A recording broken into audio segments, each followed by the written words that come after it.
നമുക്ക് കോർപ്പറേഷൻ നിങ്ങളൊക്കെ ഇതൊക്കെ അറിയണം, അവിശ്വാസം എന്നൊക്കെ പറഞ്ഞ് നടക്കുന്നവർ എല്ലാവരും ഇത് അറിയണം. കോർപ്പറേഷന് കോടിക്കണക്കിന് രൂപയുടെ അസറ്റ് കോർപ്പറേഷനുണ്ട്, 100 കണക്കിന് കോടി രൂപയുടെ അസറ്റ് കോർപ്പറേഷനുണ്ട്.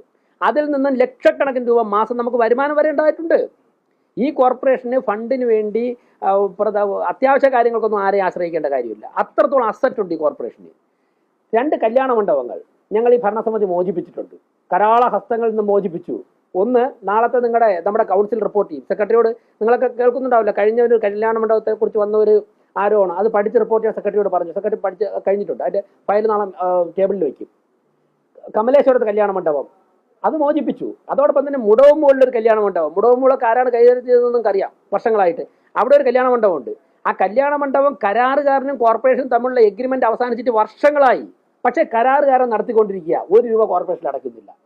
അന്വേഷിച്ചൊക്കെ പോയിട്ട് അത് ഞങ്ങളുടെ സ്റ്റിയറിംഗ് കമ്മിറ്റി ചർച്ച വരികയും ശ്രദ്ധയിൽപ്പെട്ട ആ ദിവസം ഉച്ചയ്ക്ക് തന്നെ നമ്മുടെ നോൺ ടാക്സ് സെക്ഷനിലെ ഇൻചാർജിനോട് അവിടെ പോയി റവന്യൂ ഓഫീസർ ലീവ് ആയതുകൊണ്ട് അതിന് ചാർജ് ആയിട്ടുള്ള ഓഫീസറോട് അവിടെ പോകാനും അദ്ദേഹം പരിശോധിച്ചപ്പോഴേക്കും ഉദ്യോഗസ്ഥർ തന്നെ നെട്ടിപ്പോയി. അപ്പം തന്നെ 2:30 മണിക്ക് തന്നെ സ്റ്റിയറിംഗ് കമ്മിറ്റിയോ 1:30 മണിക്ക് കഴിഞ്ഞ് 2:30 മണിക്ക് തന്നെ അദ്ദേഹം അവിടെ എത്തി. ആ കല്യാണ മണ്ഡപത്തിൽ നടന്ന അനധികൃത ഇടപാടുകൾ കണ്ട് പൂട്ടിയിട്ട് താക്കോലോടെ കൊണ്ടുവന്നതിന്റെ പിറ്റേന്ന് മുതൽ ചിങ്ങമാസത്തിലേക്ക് കല്യാണം ബുക്ക് ചെയ്തിട്ടുള്ള പലരും ഞങ്ങളെടുത്ത് വരികയാണ്.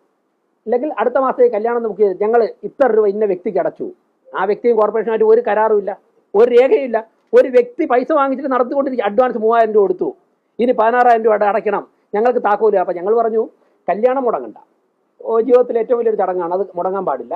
അതിന് ബാക്കി എന്താണ് നിയമപരമായിട്ട് ചെയ്യേണ്ടതെന്ന് പറഞ്ഞിട്ട് അവർക്ക് കല്യാണത്തിന് അനുവദിച്ചു കൊടുക്കണമെന്ന് മേയർ എന്നുള്ള സെക്രട്ടറിയോട് പറഞ്ഞു. ആ കാര്യങ്ങൾ ചെയ്തിട്ടുണ്ട്. ഒരാളുടെയും ഒരു ചടങ്ങും ബുദ്ധിമില്ല. പക്ഷേ ഞങ്ങളത് കണ്ടുപിടിച്ചില്ലായിരുന്നെങ്കിൽ 16,000 രൂപ ആ വ്യക്തി വാങ്ങിക്കും. അതിനുശേഷം വേറൊരാൾ കൊടുത്തിരുന്നത് 13,000 രൂപയ്ക്കാണ്. അയാൾ വൈകുന്നേരം മേയർ ജനങ്ങളെ കാണുന്ന സമയത്ത് എൻ്റെ അടുത്ത് വന്നു, എന്നിട്ട് പറഞ്ഞു ഭാഗ്യത്തിന് അവിടെ അഡ്വാൻസ് ഒന്നും അടച്ചിട്ടില്ല, 13,000 രൂപ പറഞ്ഞിട്ടേ ഉള്ളൂ. ഞങ്ങൾ പറഞ്ഞു ആ പൈസ കോർപ്പറേഷനിൽ അടച്ചിട്ട് നിങ്ങൾ താക്കോല് വെച്ചിട്ട് കല്യാണം നടത്തണമെന്ന് പറഞ്ഞു. ഹെൽത്ത് ഇൻസ്പെക്ടറോട് അത് ക്ലെയിം ചെയ്ത് കൊടുക്കണമെന്ന് പറഞ്ഞു. അപ്പോൾ ഈ 2 കല്യാണ മണ്ഡപങ്ങളെ മോചിപ്പിച്ചു. നിങ്ങൾ കമലേശ്വരത്തും മുടവമ്പള്ളിലും പോയി മണ്ഡപങ്ങളിലൊന്ന് കണ്ടുനോക്കണം. അപ്പോൾ ഇതുപോലെ 100 കണക്കിന് കോർപ്പറേഷന്റെ കെട്ടിടങ്ങൾ പലയിടത്തും സ്വകാര്യ വ്യക്തികൾ കൈകാര്യം ചെയ്യുകയാണ്. ഇതൊക്കെ തന്നെ CPM-ന്റെ പ്രാദേശിക നേതാക്കന്മാരുടെ പ്രധാനപ്പെട്ട വരുമാനം ഈ ഹാളുകളിൽ നിന്നും അതോടൊപ്പം തന്നെ ഇത്തരത്തിലുള്ള കോർപ്പറേഷന്റെ അസറ്റും കൈകാര്യം ചെയ്യുന്നതാണ്.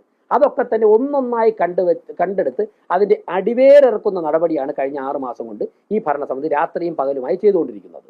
മറ്റൊന്ന്, മാലിന്യ പ്രശ്നത്തെ കുറിച്ചുകൂടെ പറയാറുണ്ട്. ഞാനൊരു കാര്യം സമ്മതിക്കുകയാണ്, ഈ തിരുവനന്തപുരം കോർപ്പറേഷൻ ശാസ്ത്രീയമായി മാലിന്യം സംസ്കരിക്കുവാനുള്ള ഒരു സിസ്റ്റമില്ല.